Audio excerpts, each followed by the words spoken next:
Senator Ríordáin. You have 8 minutes. And welcome the Minister to the House. It's great to have you here, not just in your current capacity, but possibly in your next capacity as well. It's good to have these opinions with you, and obviously to acknowledge the campaigners and Tenny amongst them in the gallery. It was interesting listening to Ray Butler earlier. I remember being a member of the Social Protection Committee in the last Oireachtas, and we found ourselves dealing with a piece of legislation that we weren't expecting to deal with, because a piece of legislation like this you'd imagine would be an equality measure, and it turns out it's a social protection measure. And the ministers at the time, John Burton and Kevin Humphreys, were working their way through. With officials, I think it would be reasonable to suggest, are not used to working in this sphere as well, an equality measure that would benefit the lives of so many in Ireland. And I remember at the time a number of people on that Oireachtas Committee for Social Protection, again scratching their heads saying, why are we dealing with this? Well, it is a social protection measure. It's about identity. It's about registering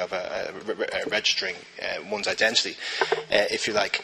And what was fascinating during that period was to see so many people, I think, Ray, you might actually admit it yourself, who possibly came from one perspective on this whole issue, weren't used to dealing with this issue, didn't even have the language to deal with it, because a lot of the language that you have to get used to using in this whole area is so sensitive, and you can offend somebody so gratuitously, not realising it.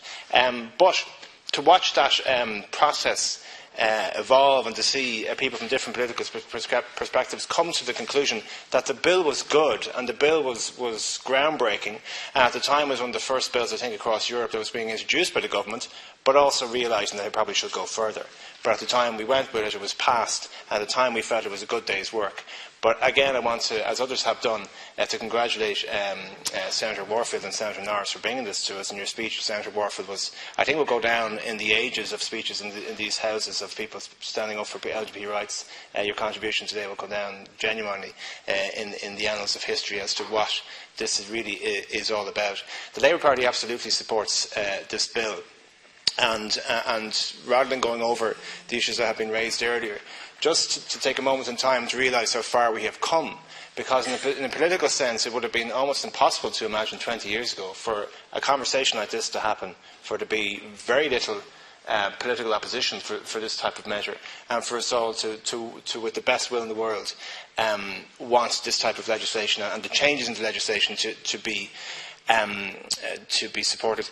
Just a few issues, if I might, Minister, while I have you here. And one thing I just want to pick up on, and what Senator Buttimer said, because I sometimes, while absolutely understanding the necessity and the need for somebody to have recognition of their true identity, sometimes I wonder why we make it even more difficult for somebody in this situation by having such a gender-conscious society. Why is it so important for us? And I take education because it's obviously it's very much a state-run institution. Why are we still obsessed with having boys and girls schools? And maybe we should have a longer conversation as to why it's so important to separate children and young people on the basis of gender. Why is it so important?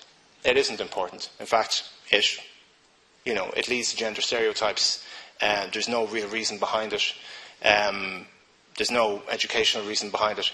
So that's another discussion for another day, but it doesn't make it easier if you're a young trans person trying to live in Irish society in such a gender-orientated education system. However, having said that, Minister, I brought this to your attention before, and I know that you're aware of it, but I'll raise it again. Young trans man who has come to my attention. I've been working with a gentleman called Noah Halpin, who is finding it easier to get gender recognition of himself as a trans man than it is to get his name changed. And it's much more, what's frustrating for him is that he is now spending 2 years trying to wait for his name to be formally recognised as Noah, as opposed to the name that he was given as a child. And it's particularly difficult for him to go through that process of having to constantly revert back to his given name. And so, while we may achieve things in legislation that can make it easier for somebody to change their gender identity in a formal sense, we don't allow them the same ease of transition to change your name, which I think is something that genuinely needs to be addressed. I'll finish my comments because I think everything that I want to say has pretty much been said. I think we actually have made huge advances in this sphere, and Senator Buttimer spoke about this in the last number of years. We've had the Employment Equality Act, which has changed the chilling effect for LGBT teachers. We've had in the education sphere, the compulsory anti-transphobic and anti-homophobic bullying legislation. We've had the gender recognition bill, which Senator Humphreys drove through the Oireachtas in the last Parliament. We've had, obviously, the Child and Family Relationships bill and marriage equality. But I think sometimes there's a sense, as the focus of public debate moves on to another area, that we can get a little bit complacent as to where we are with LGBT rights, and to assume that these rights will always be with us, and that these rights will always be enhanced. And it's only actually when senators like Senator Warfield stand up and point at the deficiencies in the bill that we can actually come back together again. But we can never ever take for granted the rights that have been won and been hard won by people like Senator Norris just in front of me. If you look at what's happening in the States at the moment, look at the mentality of Vice President Pence and what he believes in. That's a very, very powerful man in America. It's been mentioned what's happening in Chechnya and the meeting what happened with the Russian ambassador this morning, which was, I'm led to believe, pretty pointless because he just had total disregard for what we were saying or what Senator Buttimer was saying. I'm quite sure he was on the receiving end of some very tough talk. But I suppose the point is that we always assume that we're getting more progressive. We always assume that things will always get better. We always assume that we'll always be more progressive and more enlightened, and that legislation will always become more liberal. But that isn't always the case, and we have to be very mindful of that. So just to conclude with the points I've made, again, to congratulate Senator Humphreys and John Burton for driving this through in the last Dáil, to congratulate the members of the committee who were willing to have their perspectives on this changed and to go with the bill as it was.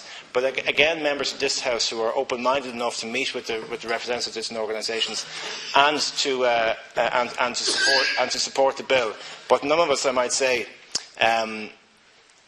can in any way, and I know Senator Warfield isn't, can't in any way be complacent about this agenda. Because while we congratulate ourselves of how far we have come in such a short space of time, just look around the world and realise that maybe we are a guiding light at the moment, but there will always be forces trying to bring us back. But again, to thank Senator Warfield and Senator Norris, and indeed yourself, Minister, for being here. But my point again, just to re-emphasise the point about the difficulty of getting your name officially changed, and secondly, our obsession with gender-based education, I think has to be challenged.